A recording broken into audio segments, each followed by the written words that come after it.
আবারও প্রশ্ন করছে যে সম্মিলিত মুনাজাত করা যাবে কিনা। আমি বলছি অবশ্যই করা যাবে।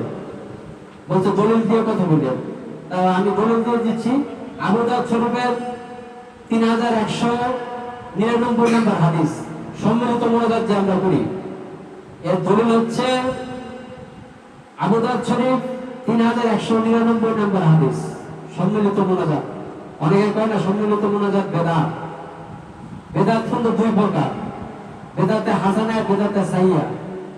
মসজিদে এসি লাগানো কি বেদাত, বেদাতে এটা হাসানা মানে ভালো বেদাত। আর যদি মসজিদে নিয়ে ছবি লাগান মানুষের, এটা কি হবে বেদাতে সাইয়া মানে খারাপ কাজ, খারাপ বেদাত।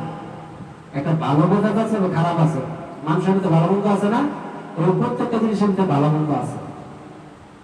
এই জন্য আমরা বলতেছি সম্মিলিত মুনাজাতের দলিল হচ্ছে আবু দাউদ শরীফের 3199 নম্বর হাদিস।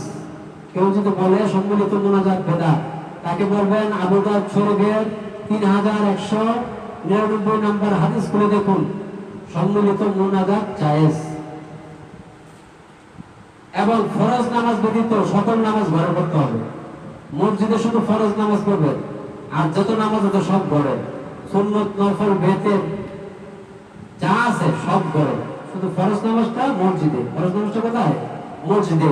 যদি বলেন দলিল, দলিল হচ্ছে মিশকাত শরীফের 1300 নম্বর হাদিস। মিশকাত শরীফের কত নম্বর? 1300 নম্বর হাদিস। আর বেতের নামাজ পড়তে হবে তাহাজ্জুদের পরে। বেতের নামাজ কখন? তাহাজ্জুদের পরে। দলিল বুখারী শরীফ 998 নম্বর হাদিস।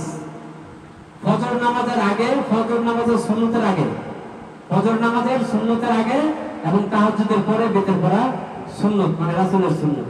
কেউ যদি উঠতে না পারে, মনে করে যে আমি উঠতে পারবো না, সেই ক্ষেত্রে আগে পড়বেন।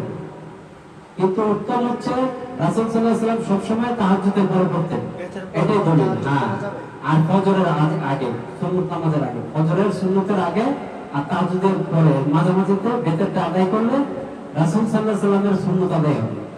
আর যে বেশি সুন্নত আদায় করবে কাল হাসরের ময়দানে নবীর কাছাকাছি থাকবে, আর যে নবীর কাছাকাছি থাকবে সেই বেহেশতে হবে। চিন্তা বলি সুবহানাল্লাহ, সুবহানাল্লাহ।